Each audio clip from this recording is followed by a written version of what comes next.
Hi everyone, my name is Tim. I'm Technical Support and Installation Engineer at HRSoft. In today's webinar, we will have a look at automatic creation of PDF files. With me today, I have Francois Simon, who will answer your questions, and you can use the chat box in the GoToWebinar panel.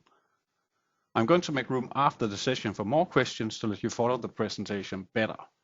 We expect the webinar to take somewhere in the range of 15 to 20 minutes. The webinar is being recorded and will be made available online later on. Okay, let's get started.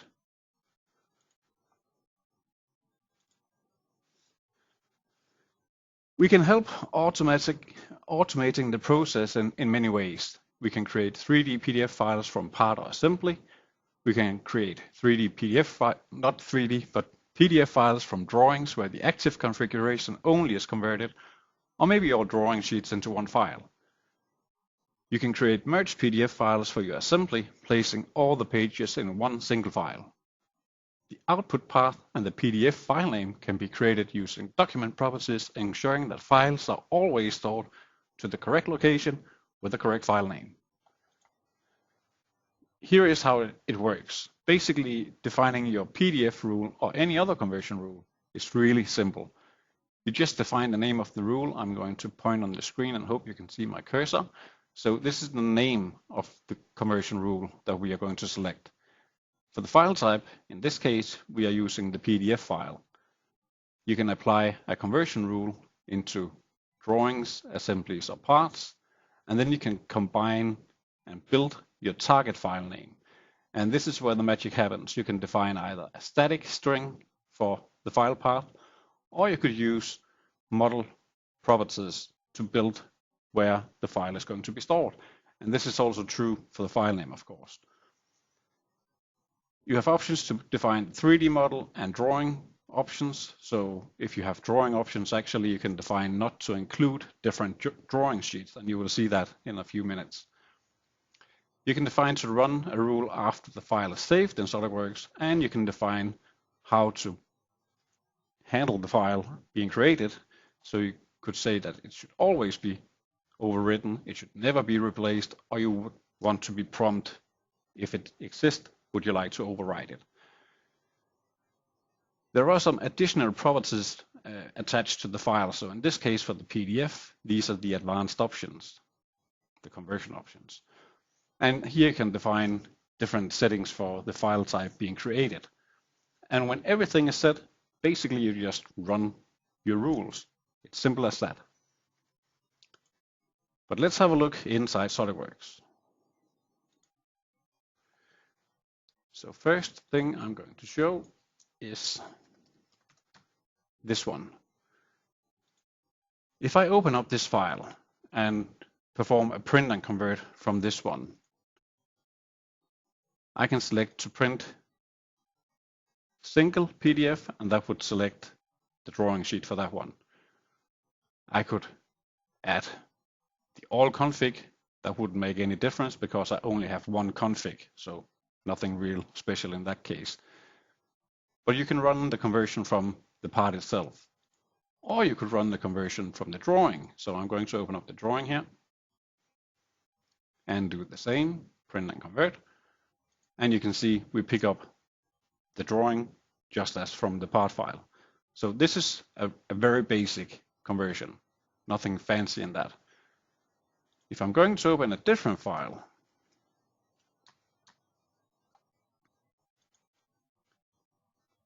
then this one actually has multiple configurations.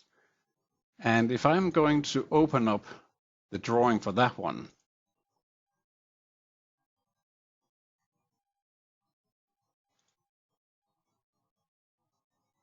that took a bit.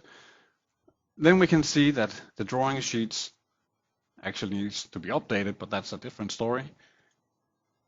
But they contain each individual configuration. So for this one, I have the default. For this one, I have the tall one. And for this one, I have the wide one. From the drawing, if I'm going to print and convert this one, only the wide is going to be selected, or sheet number 3. If I select sheet 1, for instance, and do the same, then we know the reference and only sheet number 1 is going to be converted. If I go back to the file instead,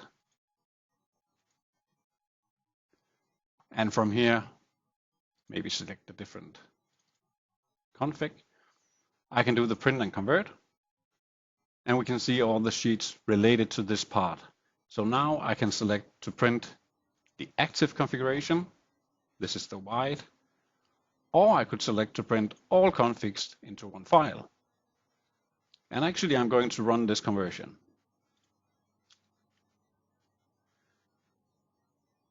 The file is being converted into the folders that I have specified, and even without the folders existing, they will be created. So now this is the all config in one file, and I have 3 drawing sheets in this one. Default, the tall, and the wide. I also have the single one, so that would be the wide because that was the active configuration. So really we know the reference when you're converting your files. And I'm going to delete these 2 folders like that.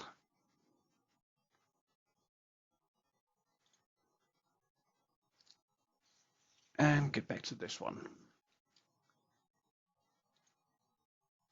This time I'm going to do something a bit more complicated because this is really straightforward. So opening up a new one, this time an assembly. So in this case we have a really simple assembly. The part files are the same, but in different configurations. So let me just show you this one. Open the part file. And again, if I'm using the SOLIDWORKS approach, open drawing, SOLIDWORKS does not know where it is.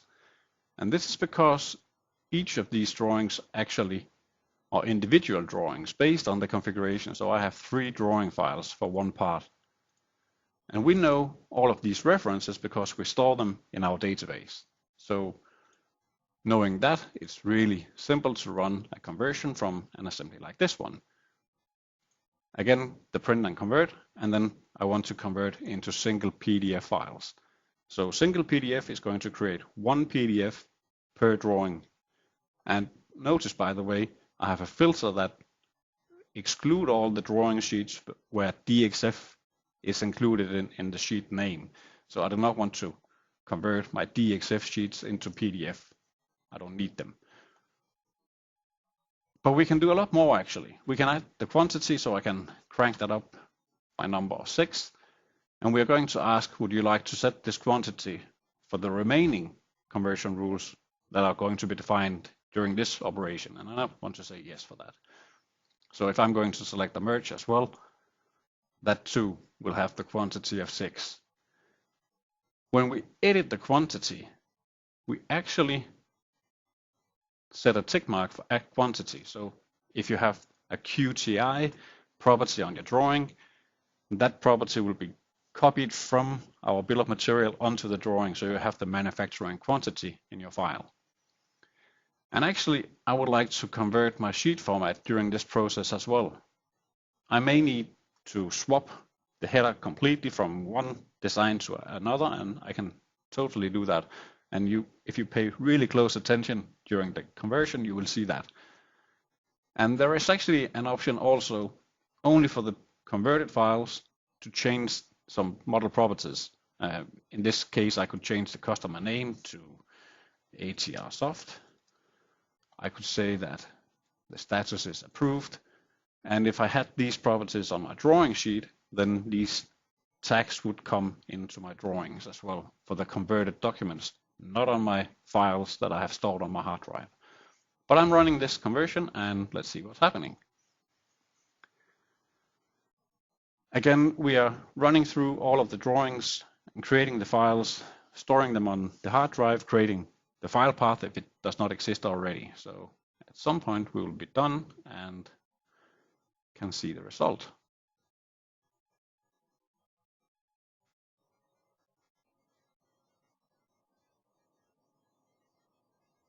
There it is. So now I've created 2 new folders. The single PDF. This is my default configuration, and we can see that the quantity is added. And I swapped the logo of this drawing that I converted.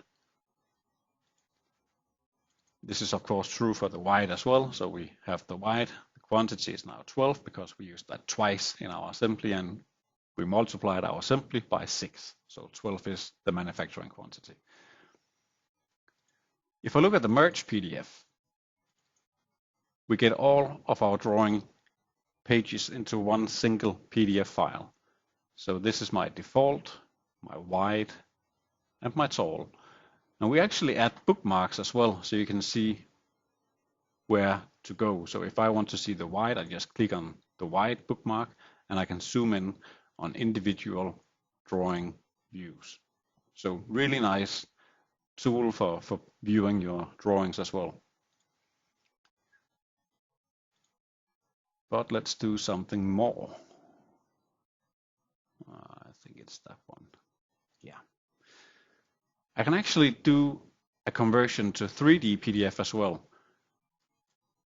So going to the print and convert one more time, I have a rule defined to create 3D PDF files. And these are the conversion options that I showed in the previous slide. So you can select to convert into 3D PDF instead of flat PDF. And you will see in a second. I'm just going to run the conversion. There is a known issue in SOLIDWORKS API, and you will see in a few seconds that this is going to fail. But actually, all of our PDF files are created with no problem. So if I open that one, I can rotate my part and I can zoom in on it and I can highlight. So a really good tool to showing what your design looks like. And of course, this is true also for the default and the tall, so we get all the PDF files created. But now back to the issue, because if I look at this one, I see that at least one of the batch jobs has failed. And this is actually not true. It's a generic error, and we are aware of this issue, but it's a SOLIDWORKS API bug that we are struggling a bit with.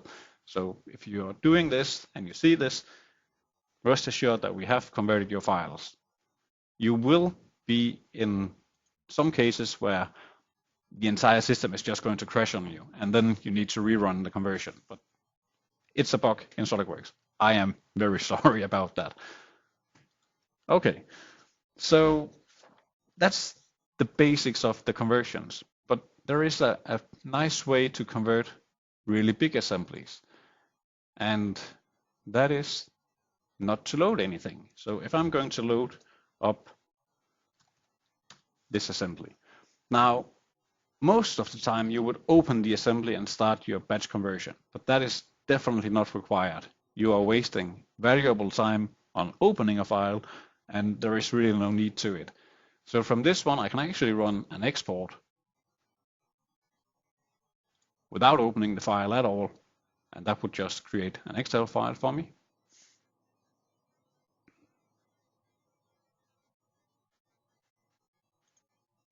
And in this case, you can actually also run a batch conversion when you do the export. So you can create PDF or DXF files during the Excel export. In this case, I add a link to PDF files. So a really nice export where we have a lot of information included inside. But if I do not want to run an export, that is no issue. I can still run a print and convert. It will do the same. It will load the file structure without opening files inside SOLIDWORKS. So if you are going to print a really big assembly, then you are going to waste a lot of time opening the file before you press the print and convert. There is absolutely no need to do that. You can just do it from the search and then select, I want to create single PDF files of all of these sheets. And then you can hit OK. And when actually I'm just going to add the quantity to this one as well. And when you hit OK, SOLIDWORKS will then start opening up the files in the background, and this is a perfect opportunity for you to go and have a cup of coffee or whatever you should do. But we are hostile taking over your computer. If you only have one screen, you cannot work on your computer while this is running. So do something else while the conversion is taking place, and it will be done when you get back.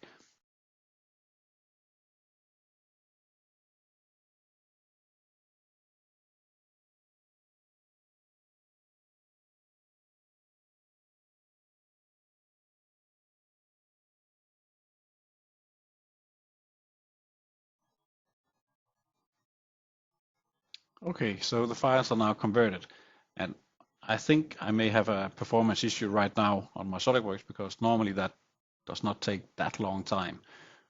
But here are the files I have converted right now, so you can see the timestamp is accurate, so no cheating. And I've created all of the PDF files related to this project without doing any real work. So basically that is what PDF conversion or any other file conversion is all about. It does not really matter if you are converting PDF, DXF, STEP or IGES files. It's the same approach anyway. So what are the main benefits? Well, you can define to create the PDF files during a save operation or on demand running the batch. You can even run the batch conversion when you create the Excel reporting. You know where the file is saved because it respects the location that you have defined. You and anyone in need of the PDF files know they are accurate and up to date because you either overwrite the file or create new files with, for instance, the revision number included in file name. And this can be added just by adding the model property. So there is no need to point out that batch conversion is a lot quicker than manually creating PDF files. And while PC goes to work, you can have a coffee break. So I will now stop the recording in a few seconds and cover the questions that you may still have. But first, I want to thank you for attending the webinar, and I hope to see all of you for the next one in 4 weeks. The subject is not finally agreed yet, but if you have anything on mind, please let us know and we see what we can do. Thank you all, have a nice day, and I'm now open for questions. We are in the life-saving business. We kill your routines before they kill you.